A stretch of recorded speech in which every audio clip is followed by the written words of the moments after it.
পড়াশোনা যদি কষ্ট করিও করাই তাহলে ছেলেপেলের চাকরি হচ্ছে না। আমরা কি বলবো, আমরাও তো এই দেশের নাগরিক।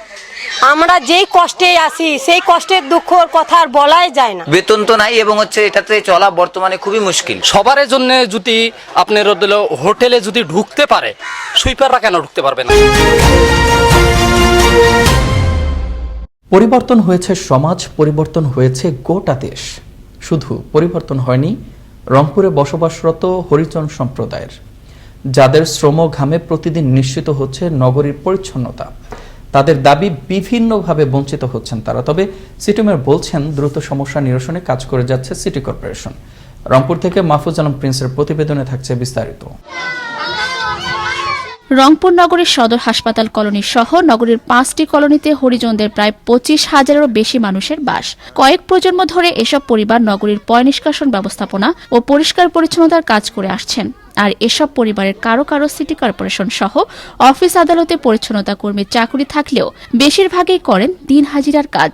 তাই দিন আনি দিন খাই এমন অবস্থায় চলে তাদের সংসার। পড়াশোনা যদি কষ্ট করিও করাই তাহলে ছেলেপেলের চাকরি হচ্ছে না। আমরা কি বলবো, আমরাও তো এই দেশের নাগরিক। আমরা যেই কষ্টে আছি সেই কষ্টের দুঃখর কথা আর বলাই যায় না। বেতন তো নাই এবং এটাতে চলা বর্তমানে খুবই মুশকিল। সবার জন্য যদি আপনার হোটেলে যদি ঢুকতে পারে, সুইপাররা কেন ঢুকতে পারবে না? তাদের পরিবারে আবার আসছেন নতুন অতিথি। তারাও এখন স্বপ্ন দেখছেন সাধারণ শিশুদের মতো ডাক্তার, ইঞ্জিনিয়ার হতে। পাশাপাশি চাকরির ক্ষেত্রে তারা হচ্ছেন কোটা বঞ্চিত। এই সম্প্রদায়ের জন্য চাকরি থেকে শুরু করে বাসস্থান এই লক্ষ্যে এগিয়ে যাচ্ছে সিটি কর্পোরেশন, বললেন সিটি মেয়র। এদেরকে তো একটা অবস্থান দিতে হবে।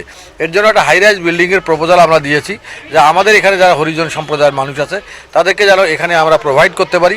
সেই জন্য সেই লক্ষ্যে কিন্তু আমরা এগিয়ে গেছি। বাংলাদেশের মানুষের গড় আয়ু বাড়লেও বর্জ্য ব্যবস্থাপনা ও পয় নিষ্কাশনের কাজে নিয়োজিত কর্মীরা 50 বছরের বেশি বাঁচে না। পিছিয়ে পড়া এসব মানুষের জন্য সংরক্ষিত কোটা বরাদ্দ এবং বিভিন্নভাবে যেন বঞ্চিত না হন, এটাই প্রত্যাশা সংশ্লিষ্টদের।